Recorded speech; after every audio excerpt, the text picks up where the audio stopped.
Question is like this: in following circuit, charge on plate A of capacitor and B of the plate B of the capacitor is. So one diagram is here like this.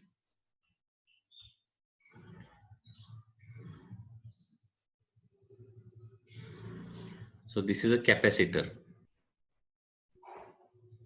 Okay, and this capacitor is connected to two parallel rails or two parallel metal conductors. Okay, so this is plate A of the capacitor and this is plate B of the capacitor, and on these two parallel rails there is one rod PQ for example.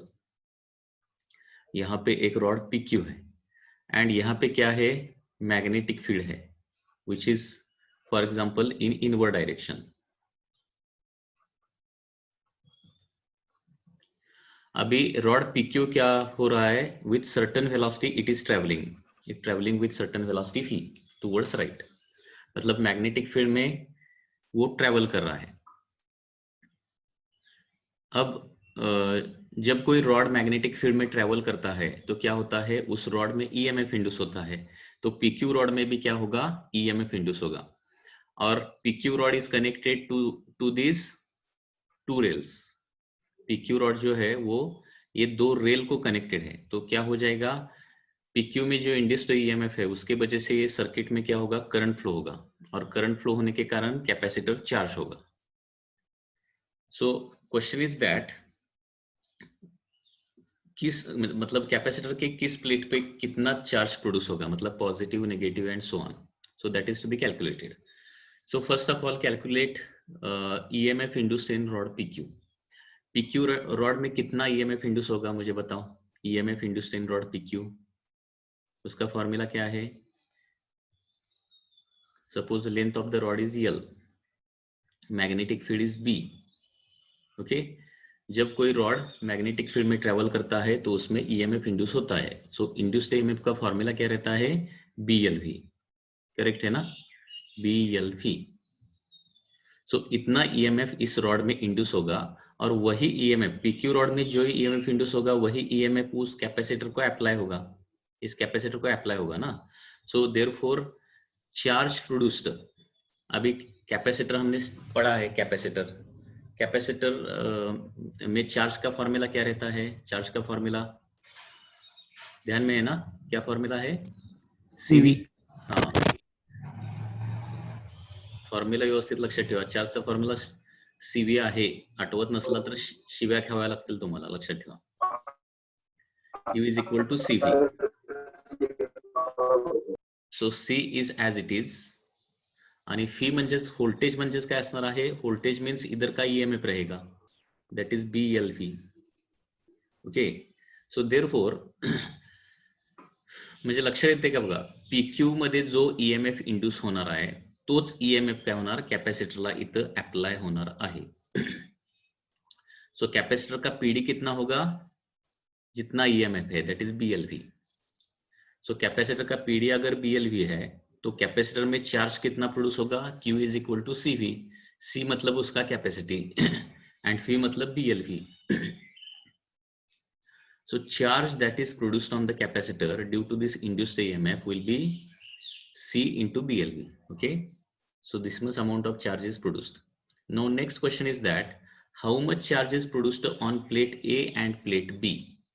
Okay, अगर capacitor का charge हमने निकाला, हा Q हा आपण Q ची value आपण काढलेली आहे, लक्षात घ्या. ही Q ची व्हॅल्यू कशी असते, एका प्लेटवर प्लस असते आणि दुसऱ्या प्लेटवर माइनस असते. म्हणजे सेम चार्ज काय होतो, दोन्ही प्लेटवर जनरेट होतो. ओके, सेम चार्ज जो है वो दोनों प्लेट पे प्रोड्यूस होगा. एक पे क्या रहेगा, प्लस रहेगा, और दूसरे प्लेट पे क्या रहेगा, माइनस रहेगा. सो एक प्लेट पे क्या रहेगा, प्लस CBLV रहेगा, और दूसरे प्लेट पे क्या रहेगा, माइनस CBLV. अभी यही डिसाइड करना है कि प्लस CBLV किस प्लेट पे तैयार हो जाएगा और माइनस CBLV कौन से प्लेट पे तैयार होगा. ओके, ये डिसाइड करना है. How to decide, for that we have to decide direction of induced EMF. Induced PQ rod में इंड्यूस्ड ईएमएफ का डायरेक्शन कैसा होगा वो डिसाइड करना पड़ेगा. वो कैसे निकलते हैं हम, E is equal to v bar cross B bar into L. Okay, direction of induced EMF कैसे निकालते हैं? E bar is equal to v bar cross B bar, मतलब v bar cross B bar लेना पडेगा, म्हणजे v bar cross B बारची direction म्हणजे EMF ची डायरेक्शन असणार. क्रॉस प्रोडक्टची डायरेक्शन कशी काढायला शिकवली आहे मी तुम्हाला? How to find cross product, direction of cross product, कुठला रूल वापरायचा? Right hand palm rule. Right hand palm right hand palm rule. तर त्याच्यामध्ये थंब कुठल्या डायरेक्शनात राहायचा? In which direction thumb is to be oriented? Velocity. Velocity, correct. आणि four fingers? Magnetic field. हा, second वेक्टरच्या डायरेक्शन, मॅग्नेटिक फील्डच्या डायरेक्शन. पाम कसा येणार आहे? अपवर्ड येणार का डाऊनवर्ड येणार? अपवर्ड येणार. म्हणजे ईएमएफ इंड्यूस होणार क्यू टू पी असा. लक्षात येत आहे? क्यू टू पी, अपवर्ड म्हणजे Q to P. So EMF induce होगा क्यू टू पी, और उसके कारण चार्ज जिस डायरेक्शन में ईएमएफ रहेगा उसी डायरेक्शन में पॉजिटिव चार्ज फ्लो होगा, बरोबर आहे ना? क्यू टू पी असा पॉझिटिव्ह चार्ज जाणार आणि तो कुठं होणार? ए प्लेट वर जाऊन स्टोर होणार, बरोबर आहे ना? अपवर्ड डायरेक्शन पॉझिटिव्ह चार्ज जाणार आणि ए प्लेट वर जाऊन स्टोर होणार. कारण कॅपॅसिटर मध्ये इथं गॅप आहे, ए आणि बीच्या मध्ये गॅप आहे, तिथं कुठलंही कनेक्शन नाहीये. म्हणजे positive charge Q to P जाणार, पी मधून काय होणार आहे? कॅपॅसिटरच्या प्लेट ए ला मिळणार आहे, आणि अशा प्रकारे plus CBLV charge is produced on plate A, and B plate मधून काय होणार? पॉझिटिव्ह चार्ज निघून जाणार, आणि ज्याच्यामधून पॉझिटिव्ह चार्ज निघून जातो त्याच्यावर काय होतो? निगेटिव्ह चार्ज डेव्हलप होतो. So on plate B minus CBLV charge is produced. Okay, याच्यात काय डाऊट असला तर विचारा. Plus CBLV minus CBLV, A plate वर प्लस CBLV आणि बी प्लेट वर मायनस CBLV. म्हणजे ईएमएफ ची डायरेक्शन काढायची आणि त्या डायरेक्शन पॉझिटिव्ह चार्ज पाठवायचा. त्या डायरेक्शन पॉझिटिव्ह चार्ज पाठवला तर तो कुठं जाऊन थांबणार? प्लेट ए वर जाऊन थांबणार. आणि पॉझिटिव्ह चार्ज कुठून निघून येणार आहे? क्यू टू पी जायचा म्हणजे बी कडून काढून घेतला जाणार आणि ए वर पाठवला जाणार, असं त्याचा मिनिंग होत आहे. हे लक्षात ठेवावं लागेल. Any doubt in this case? No sir. हाँ, सो वंस अगेन रिवीजन देखिए. अगर रॉड PQ बी मैग्नेटिक फील्ड में फी वेलोसिटी से ट्रेवल करता है तो PQ रॉड में कितना ईएमएफ इंड्यूस होगा? BLV. Due to this EMF the capacitor will be charged. Capacitor पे चार्ज कितना प्रोड्यूस होगा? Q is equal to CV, मतलब Q is equal to C into BLV, इतना चार्ज कैपेसिटर पे produce होगा. अभी ईएमएफ का डायरेक्शन कैसा आएगा? By using cross product Q2P. ऐसा Q2P मतलब positive charge will flow from Q to P and then P to A. So on plate A positive charge will be stored. So on plate A plus CBLV charge is produced, and therefore on plate B capacitor में हमेशा क्या होता है? जितना positive charge एक plate पे रहता है उतना ही नेगेटिव चार्ज दूसरे प्लेट पे रहता है. ये ध्यान में रखना है.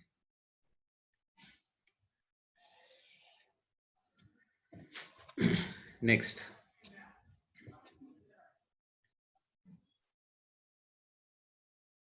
suppose there is a once again inward magnetic field. Next question is like this: there is inward magnetic field.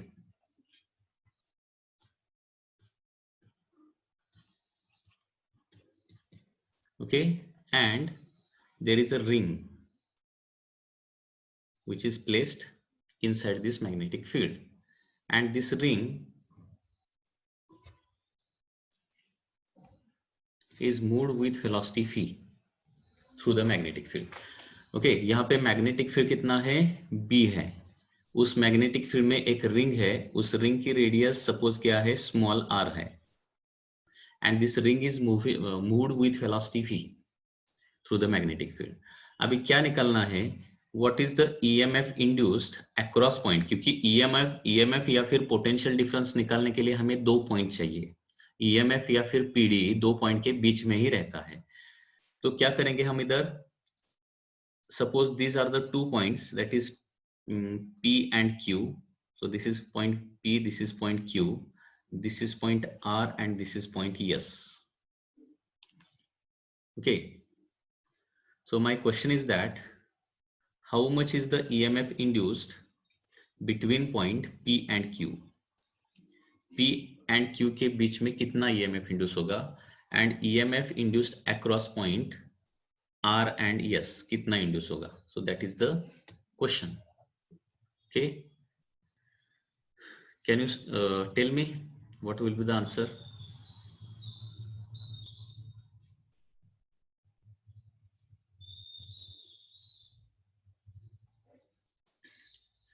EMF का फॉर्मूला तो वही रहेगा. क्या रहेगा EMF का formula? BLP. So this is the formula, basic formula induced. Okay, यहाँ पे magnetic field भी है, वेलोसिटी भी फी है, लेकिन मैंने आपको बताया है कि लेंथ कौन सी लेनी है. लेंथ हमेशा कौन सी लेनी है, मुझे बताओ. EMF निकालने के लिए परपेंडिकुलर टू वेलोसिटी. हाँ, परपेंडिकुलर टू वेलोसिटी. अभी EMF between point P and Q अगर निकालना है तो मुझे बताइए व्हाट इज द लेंथ, मतलब distance between P and Q which is perpendicular to velocity. कितना आ जाएगा? जीरो ना, because P and Q both are on the velocity ना, directly they are on the velocity itself. तो perpendicular to velocity अगर P ऊपर होता और Q थोड़ा नीचे होता तो क्या होता था, P और Q में कुछ डिस्टेंस आता था, लेकिन क्या है, P और Q दोनों पॉइंट वेलोसिटी के लाइन पर ही है. मतलब P और Q के बीच में परपेंडिकुलर टू वेलोसिटी कोई भी डिस्टेंस नहीं है. सो B इंटू 0 इंटू फी. सो EMF इंड्यूस्ड between या फिर across point P and Q is equal to 0. Now EMF induced between S and R कितना रहेगा? अभी B as it is B तो है. अभी लेंथ मुझे बताओ, S और R के बीच में length which is perpendicular to velocity.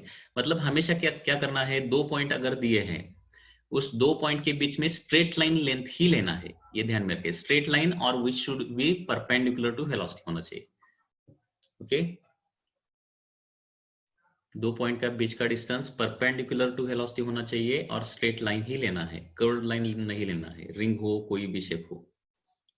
कितना डिस्टेंस आएगा अभी बताओ? 2R. हाँ, 2R आएगा. So answer is 2BR phi. So that is the EMF between S and R. Suppose I ask what is the EMF induced between point P and S. P and S के बीच में कितना EMF induced होगा?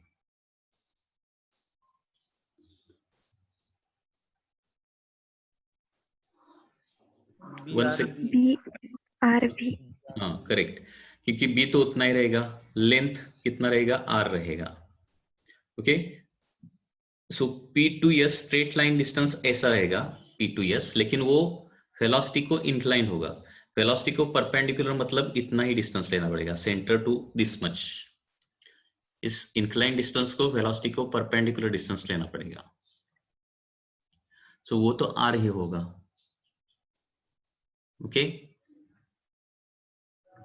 into phi. So answer is BR phi, like this.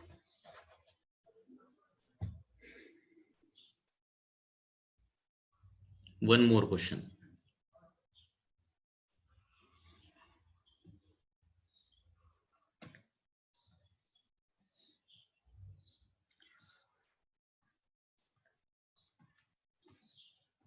Once again, magnetic field is like this, and there is a semicircle.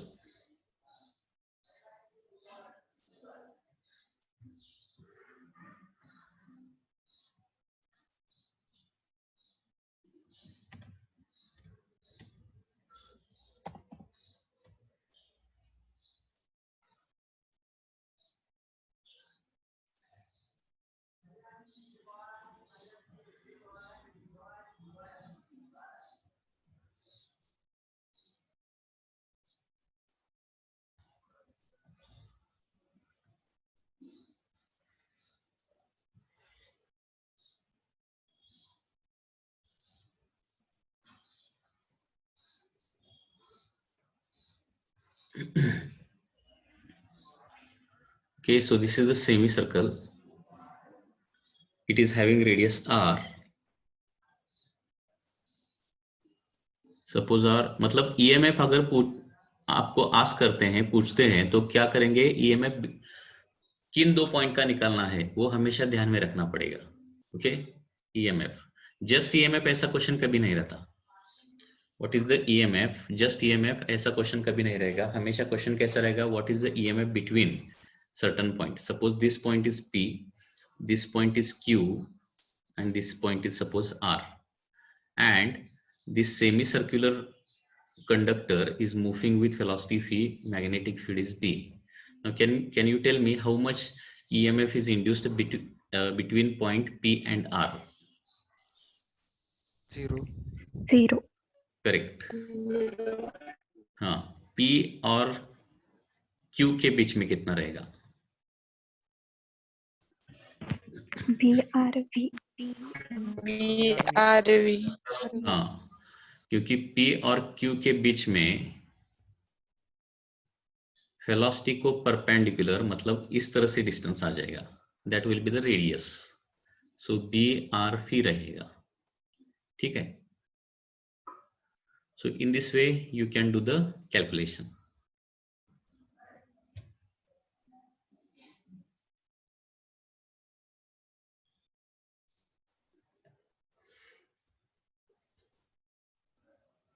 Next,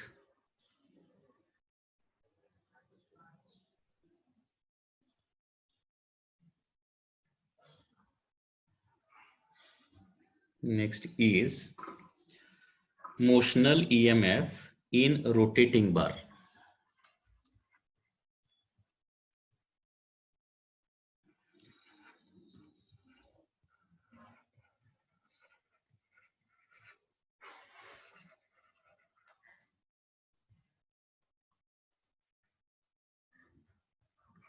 Motional EMF in rotating bar.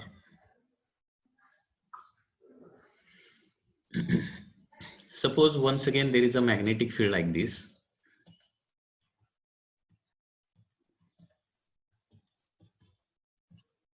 Inward magnetic field, and there is one rod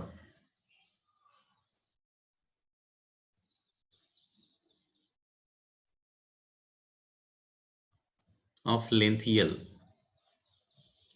and it is not translating now. Okay, last time क्या देखा था हमने, this rod is traveling या फिर translating with velocity v. अभी क्या हो रहा है, एक about one end, okay, about one end it is rotating with suppose angular velocity omega. So how much EMF will be induced between center point and the end, वो हमें निकालना है. Between point O and P, O and P के बीच में कितना EMF induce होगा वो हमें निकालना है. ठीक है. इस OP का लेंथ सपोज कितना है, L is the length of this rod OP which rotate about the point O. O point about point O क्या हो रहा है, वो रोटेट हो रहा है. तो कैसे निकालेंगे, तो इसका तो पहले क्या करेंगे, OP का एक छोटा सा एलिमेंट ले लेंगे, छोटा सा element. Okay, which is at a distance x. छोटा सा एलिमेंट ले लेंगे. This is a small element having length dx. Okay, अभी इस dx, इस छोटे से एलिमेंट में EMF कितना इंड्यूस होगा ये पहले देखेंगे. देखिए डेरिवेशन कैसा आएगा. Consider a very small element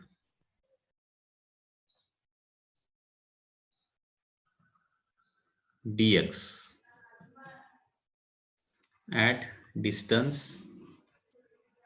कितना distance, at distance x from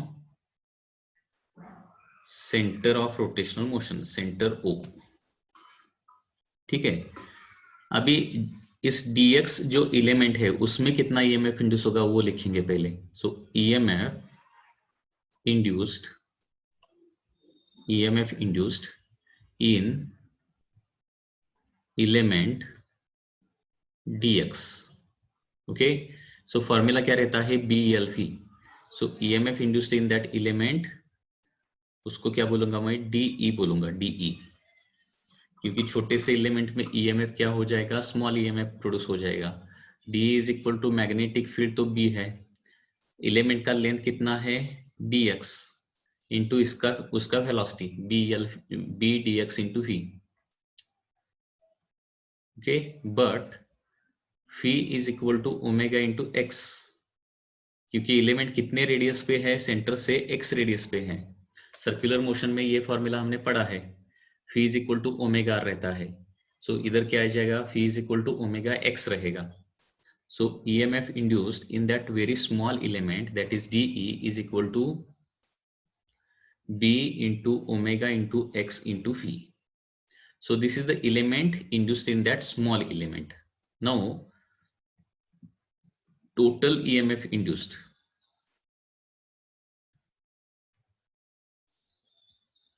in rod. Sir ते V रिप्लेस केलं ना, हाँ V रिप्लेस केलंय ना, dx हाँ सर, हाँ B dx. हाँ, correct correct. B omega x dx. Okay, v को रिप्लेस किया मतलब ओमेगा एक्स आ जाएगा, B omega x d x, that is d. So total EMF induced in the rod will be, क्या करना पड़ेगा, अभी इंटीग्रेशन लेना पड़ेगा. So E is equal to integration of dE, that is integration of B omega x d x. Limits are 0 to L, क्योंकि element dx जो है वो क्या कर सकते हैं, 0 से L तक, मतलब सेंटर से एंड तक हम ले सकते हैं किधर भी. So limits are 0 to L. So according to laws of the integration, whatever constants are there, those can be taken outside. So b is a constant, omega is a constant. Integration में क्या रहेगा, x dx रहेगा. Limits are 0 to L. Okay, so b omega as it is, x dx का integration क्या आता है,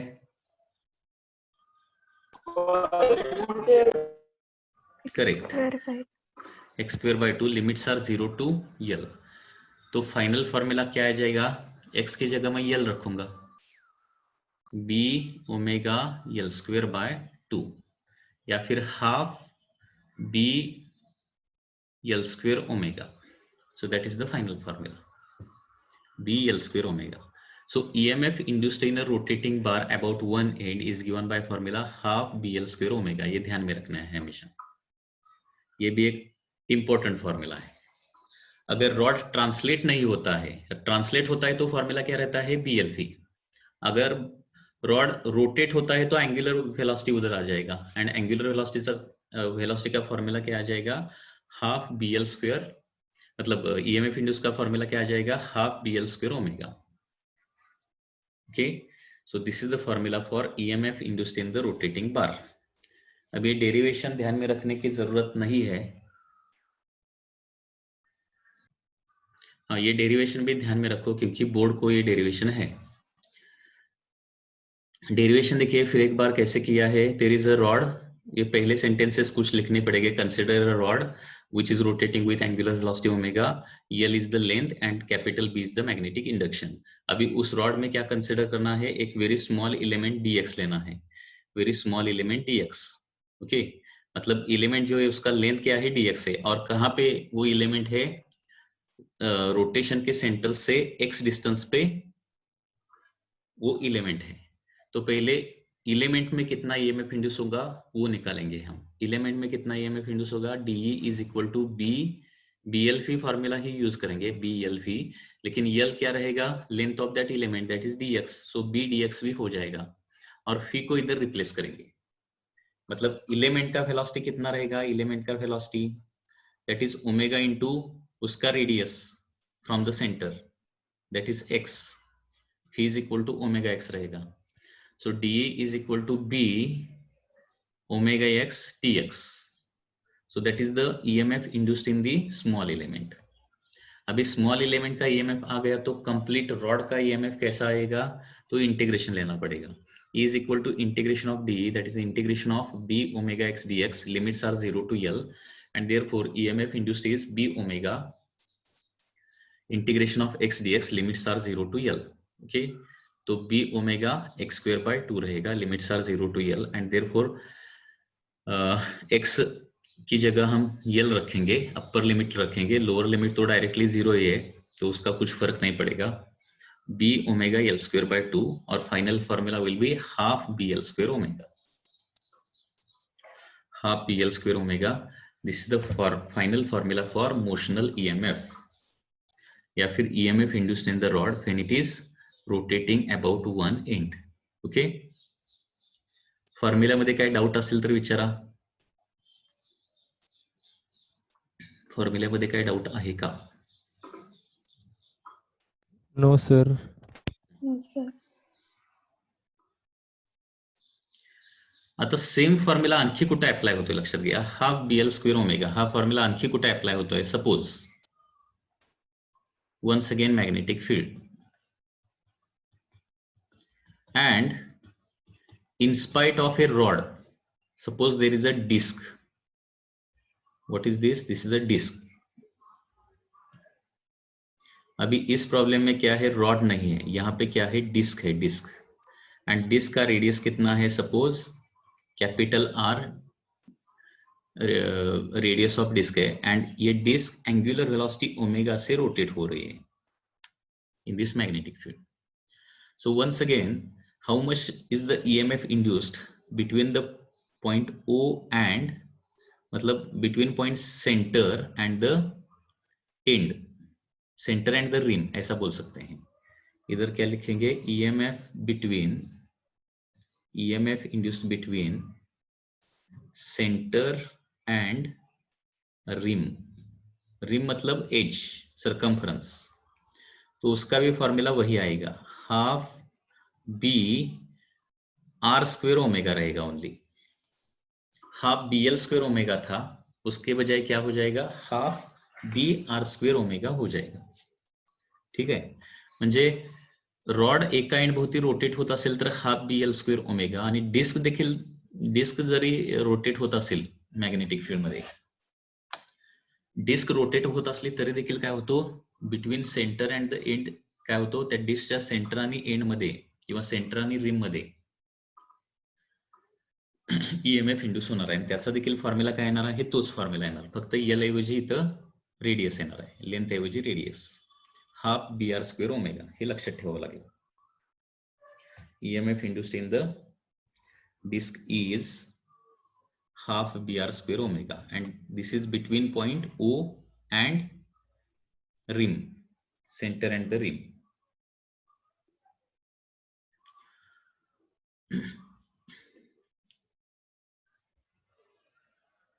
Now based on this, there is one question. Question is like this. This is now very important question. Suppose there is a cycle field like this. This is a cycle field, and this cycle field has number of spokes like this.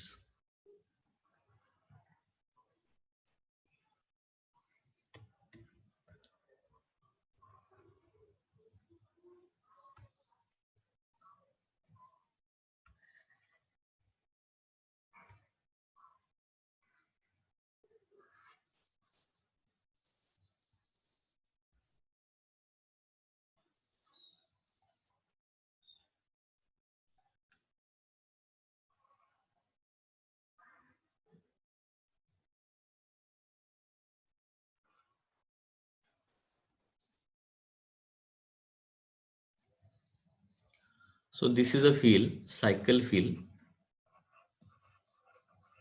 and these are the spokes. Okay, and there are n spokes, suppose, and this field is rotating with angular velocity omega, which is inside magnetic field, that is B.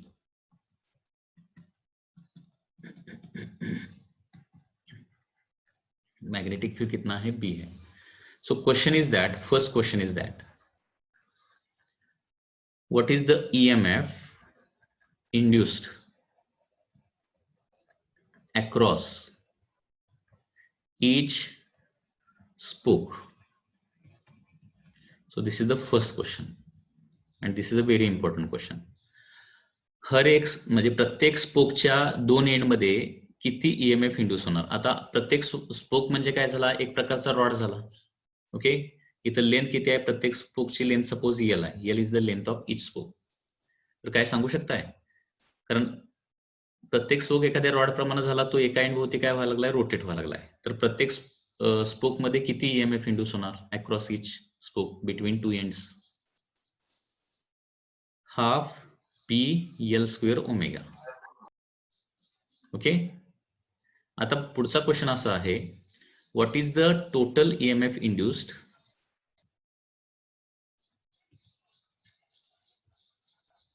Between